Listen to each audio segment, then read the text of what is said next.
ARM കാട് ഫാമിൻ്റെ പുതിയൊരു വീഡിയോയിലേക്ക് എല്ലാവർക്കും സ്വാഗതം. എല്ലാവരും വിചാരിക്കുന്നുണ്ടാവും എന്താ ഇവളെ ഇങ്ങനെ കാണിക്കണമെന്ന്. ഇന്ന് കൂട്ടിക്കയറിയതും ഇവളെയാണ് എൻ്റെ കയ്യിൽ കിട്ടിയത്. നോക്കിയപ്പോൾ കൊക്ക് വളഞ്ഞ് തീറ്റ എടുക്കാൻ പറ്റാതെ ക്ഷീണിച്ചിരിക്കുകയായിരുന്നു. നെയിൽ കട്ടർ ഉപയോഗിച്ച് ഞാൻ ആ വളഞ്ഞ കൊക്കൊന്ന് കട്ട് ചെയ്ത് കൊടുത്തു. അപ്പോൾ അവർക്ക് തീറ്റ എടുക്കാൻ എളുപ്പമായിരിക്കും.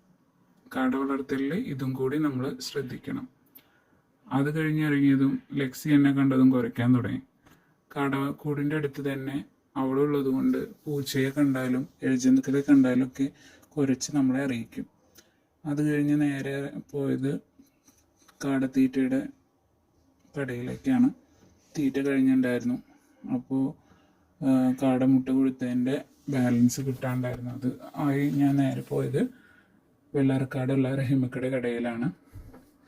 എല്ലാ മൃഗങ്ങൾക്കുള്ള തീറ്റ അവിടെ നിന്ന് നമുക്ക് ലഭിക്കും. ഞാൻ അവിടെ നിന്നും 2 ചാക്ക് ലെയർ കാടക്കൂട്ടിലേക്ക് എടുത്തു. അത് കഴിഞ്ഞ് തിരിച്ചു വരുന്ന വഴി ചൂടൊക്കെ ഇല്ലേ, കരിക്ക് കുടിക്കാമെന്ന് കരുതി ഒരു കരിക്ക് പറഞ്ഞു. ഇടയ്ക്ക് അവിടെ കയറാറുള്ളത് കൊണ്ട് അവൻ ഒരെണ്ണം എനിക്ക് അധികം തന്നു കേട്ടോ.